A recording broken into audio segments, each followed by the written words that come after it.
more problems than it is helpful. Yeah.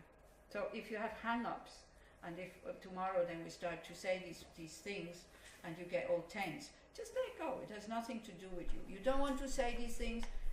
You'd rather not prostrate. Then don't do it. But relax. Let other people do it. Yeah. This is another thing. You want religious people to be tolerant of you, to be atheists, so be tolerant of them and let them do their things. It's okay. So the foundation of all good qualities is the kind and venerable Guru. Correct devotion to him is the root of the path.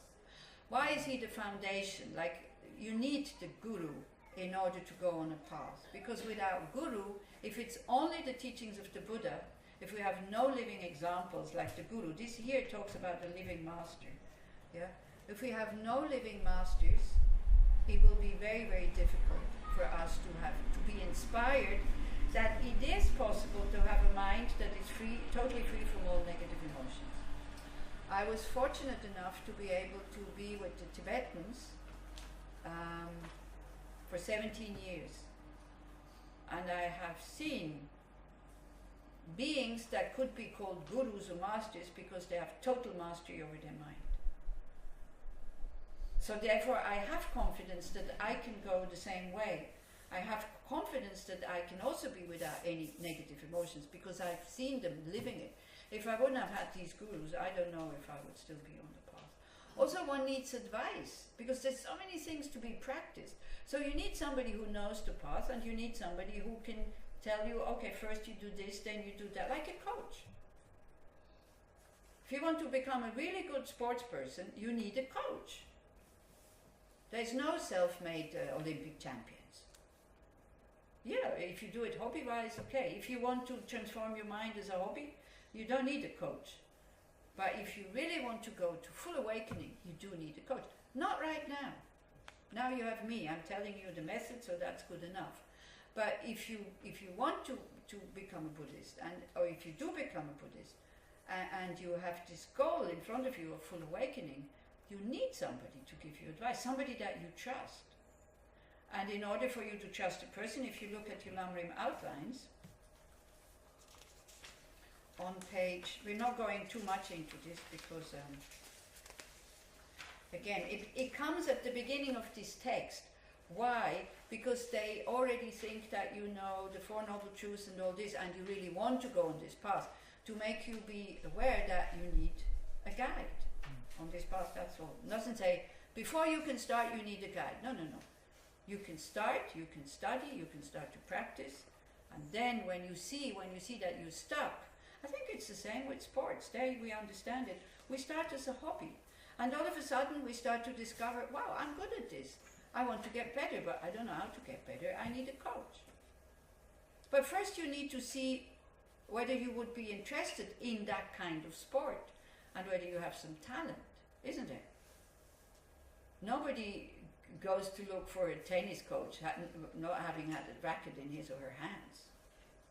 So it's the same thing here. We can start alone with a few instructions, like tennis. You buy the racket. They tell you which kind of racket and which kind of I don't know how it's called in English, and what kind of balls and all this. But this is all they can give you. Then you start to practice, and all of a sudden you see this is more difficult than I thought, because it looks very easy. And then, if you have interest, you want to grow, you start to look for a coach. So, on page 5, you have the qualities of a Mahayana Guru. Okay, so it's kind of easy to see. So we don't need to go into that because it's not about the Guru. You also see the qualities of a disciple. Like if you are going to look for a coach, saying I want a guru, I want a master, it means you have to be honest, like not hiding your negative sides. You're not attached to your own group and hostile to others. You know, it doesn't mean that my group is the best and everybody else is no good. Yeah. So don't be attached to your own group, and also don't be hostile to other groups. Then you have to yearn for the teachings, because otherwise it becomes too heavy. Yeah, if you go again and again and again to listen about the same things, by the way, it becomes boring and heavy. You have to have great respect for the teacher, and you have to listen with the right motivation. The right motivation would be wanting liberation, or in the Mahayana tradition, full awakening. So you should already know the path. So kind of what we're doing here, we're giving you are in the restaurant of Tibetan Mahayana Buddhism. We are showing you the menu, an overview of what is on offer. So you don't need to order all the dishes. You don't need to eat all the dishes, which is showing you the menu. So the same way as you go to a new restaurant, you've never been to a Tibetan restaurant, you have no clue what they're serving. So we go, I'm the waiter, and one by one I'm telling you what is what. But you don't need to know all the ingredients. Okay? Do you understand that example? So this is what this course is for the people who are new. For the people who know the Lam Rim, this is to repeat. So for you to strengthen your attitude, why you want to do these practices. Yeah? So then on page 5 you see all the qualities of the Guru. Then by clearly seeing this and applying great effort, please bless me to rely upon him with great respect. To rely on a coach, you need to follow instructions. That's what it means. Otherwise, no point having a coach. If you have a coach and you constantly do the other things, then again you end up feeling guilty because you know you're not following instructions. So it's better not to have a coach if you don't want to follow instructions. The respect you start to develop when you see that if you follow instructions, it works, then you start to develop respect, and you go like, wow, it's true what he says. The kindness, we start to, the respect and devotion. So here it only says respect, but this is another factor when you have a guru or a master, is you develop guru devotion. It's a big part of the path, meaning a heart that is totally open. The same way as a wise child has devotion for the parents, meaning totally trusting them and doing what they telling them to do, that would be devotion based on trust and happy, laugh, not, a good thing that this person is present in my life. So by seeing the kindness of the Guru, then you develop that devotion, but only then, not before, not blind devotion. Not just because it's a very well-known Guru or because there's 400 people sitting there, something like that. Seeing the kindness of the Guru is when you go and have personal interviews and you ask for advice. And you see that, you feel that they're really concerned about you, like a mother or like a father. Do you understand what I'm saying? This kind of devotion, not, oh, it's the Dalai Lama, therefore I have devotion. No. It's a heart feeling kind of thing.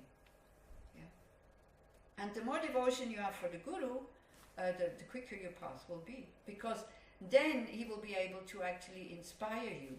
If you have no respect and no devotion, he will not be able to inspire you. So there's no blessing in what he says. Blessing is not such a good word either, because again it's very religious. Blessing is like the water to your intellect that makes the mind flexible, and at least you have the courage to try it out. That is the blessing. And you advance on this path. You progress. Okay, so that's the first one. First thing. So now, most of you don't have a guru. That's okay, but I have one. I would not be sitting here if I wouldn't have a guru. You think I would have gone out and teach Dharma if I wouldn't have a guru? Who said, yeah, it's okay, you can go. No way. Even now, I don't see myself as a teacher. So this is why also, if you don't want to get up when I come in, it's fine. It's really okay. Because I don't have these qualities that are, that one a guru should have. I'm working on it. And I'm very happy to share what I know with you. But I know, in our terms, a teacher is somebody who knows more than you do. It's a very, very small part in a spiritual guide or the guru. Having perseverance, not having any expectations how you should be, that's the mind of a guru. Only wanting to help and to benefit you. And this is what I don't have, having subdued totally body, speech and mind. Now I've subdued the body, I'm not doing anything negative with the body. I'm not sleeping around, I'm not killing anybody, I'm not stealing. So But the speech and the mind definitely not. So this is what I mean. I'm not trustworthy, you know. Yeah, you cannot trust me 100%, like you cannot trust anybody else 100%, unless you know that person, that this person will only be interested in your own well-being. That's what I mean. Yeah. So, you know, not trusting. I know that there's a big sport of like distrust now in the world, and people are very proud of their distrust. But you can also take that to the other extreme. You can trust somebody until you know that they're not trustworthy, but during that time, at least you trusted them, so it's good. Yeah? We get much less hurt when we know that we cannot trust them 100%. And we trust them better if we know that they cannot be trusted 100% because we examine what they're saying, whether it's true or not. You see, people have so much against blind faith. But most of us, we do have blind faith. We trust people just like that without examining anything or whatever. Yeah? Again, I'm not saying you should distrust, but don't have blind faith. Listen to what the person says. Does it make sense? Does it not make sense? This is what I mean. Yeah? Okay. So I have a guru, so otherwise I wouldn't be sitting here. And I keep going. You see, the same teachings I'm giving you, I am going to when somebody gives these teachings. I know the theory quite well, but still I haven't completely integrated them into my life. I haven't made them a habit so that the reaction of, you know, precious human rebirth, this is the next topic, that the reaction becomes like very naturally and very spontaneously. So the second verse, understanding that the precious freedom of this rebirth is found only once, is greatly meaningful and is difficult to find again. Please bless me to generate the mind that unceasingly day and night takes its essence. So we will meditate on, we'll do a kind of reflective, a reflection on this, so then maybe it becomes more clear and we go through it. You have it on page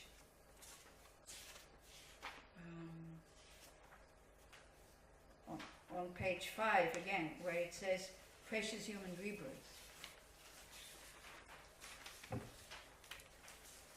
So kind of we are examining, if I want to go on a spiritual path, do I have what I need? So we need to be free from certain things. Yeah, we need to be free from being born as, and I know you don't believe in it, so this is why also it's sometimes not even beneficial to talk about this. But we need to be free from having a body that is filled with excruciating pain 24 hours a day. And we need to be free from a place where we live, where it's incredibly cold, that our fingers fall off because they're frozen, because that's what happens. And we need to be free from being in a place where it's so hot that you can't even breathe. Why? Because you wouldn't be able to sit, study and meditate. So these are all these helping and goes, this is that. We need to be free from a state which we are constantly hungry and thirsty.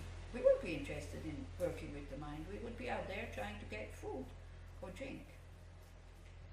We have to be free from being born as an animal. Okay, now these people don't understand. We say, what's wrong with an animal? Oof. So many animals at the moment are being exploited, being bred, being brought onto this planet to become food.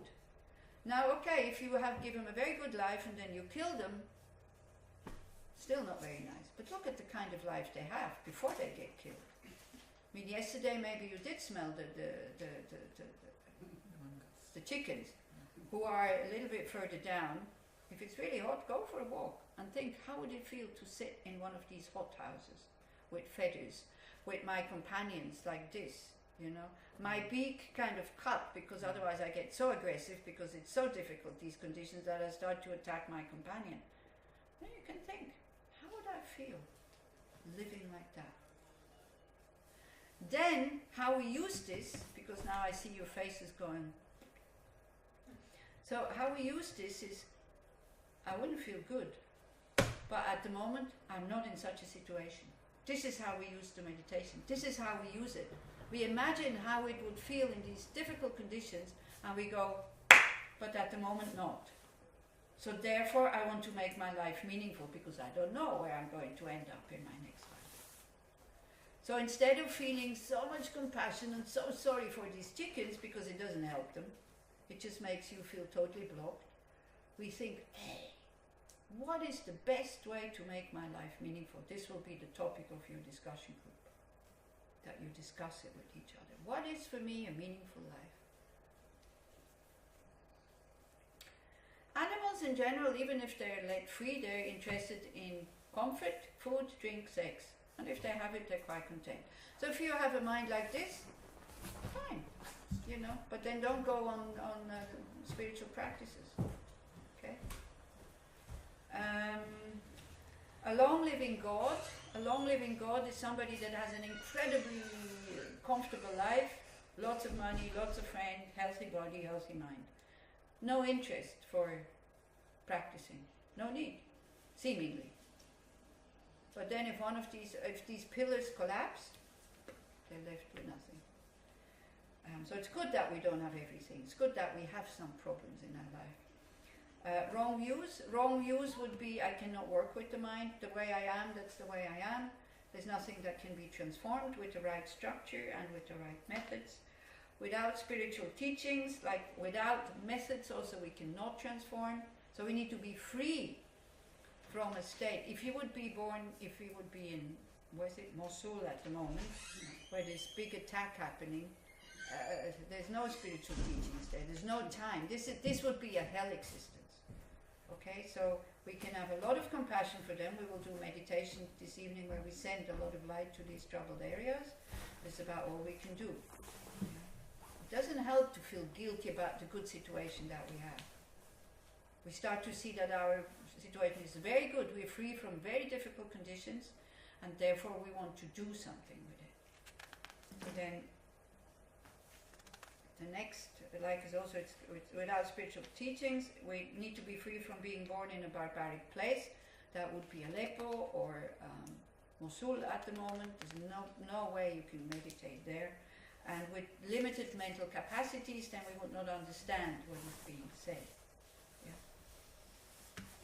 Then we need to have certain things. We need to be human. So this is page 6. Again, it's easy to understand. We need to be born in a central land with at least 4 fully ordained monks. Well, this is very Buddhist, because in order to become a monk or a nun, you need 4 who are already ordained to give you the vows. Otherwise, this ordained son dies out. This is why. And it is said, if you have 4 fully ordained monks or nuns who live together harmoniously, that creates a lot of inspiration in the population also. Because also they show to you it's possible to be happy without sex, it's possible to be happy without children, or your own children, it's possible to be happy without always the latest gadget, without having a car, without going to the movies, without going to the theatre, without going to the beach. They show you that you can be very calm and very, very happy without having all these things. So they become a source of inspiration. I'm not saying you shouldn't go to the beach anymore. But I'm just saying so that then we need to be free of having committed the 5 heinous crimes. The 5 heinous crimes are like being a big criminal, because if you have done really big things, like lots of killing or like that, you start to meditate, your mind does not allow you to become calm, because it all comes up. This is why. So the more ethical you are, the easier it is for you to meditate, by the way. If you're very restless, look at the actions that you've done before and that you're doing now. Because ethical conduct is the basis for concentration. Without that, no way. Your mind will not calm down. So then if you find a lot of restlessness in your meditation, you have to do purification practices. I think we talk about them tomorrow, how to do that. So you need to have faith, of course, and trust in the teachings and in your own ability to attain that state of full awakening. You need to live in a period where these teachings are still around, being practiced, and you have other people around you practicing it. So an enlightened being has appeared, yes, 2,500 years ago, The teachings remain in an undegenerated state. Not so much in the West, because it's culture also, and you would not be able to take it if I would give you the Lam Rim the way that Tibetans give it. You would be totally bored. You would run away. It would not be meaningful to you. So sometimes we have to change a little bit. We have to water it down. We have to. It's a shame, but this is how it is. We have to water the teachings down so it's possible for people to take it, to digest it. But the Four Noble Truths are always there. This is always the basis. There is suffering. These are the causes of suffering. It's possible to get rid of all suffering and the causes, and how? By the path. So this is one of the paths. These teachings still need to be practiced, because if you would be the only one, then you wouldn't do it, because I can already see how the way you sit, you show to me that you're totally bored. So imagine if you would have to do this alone, then, but it's also a habit of sitting like that, I know.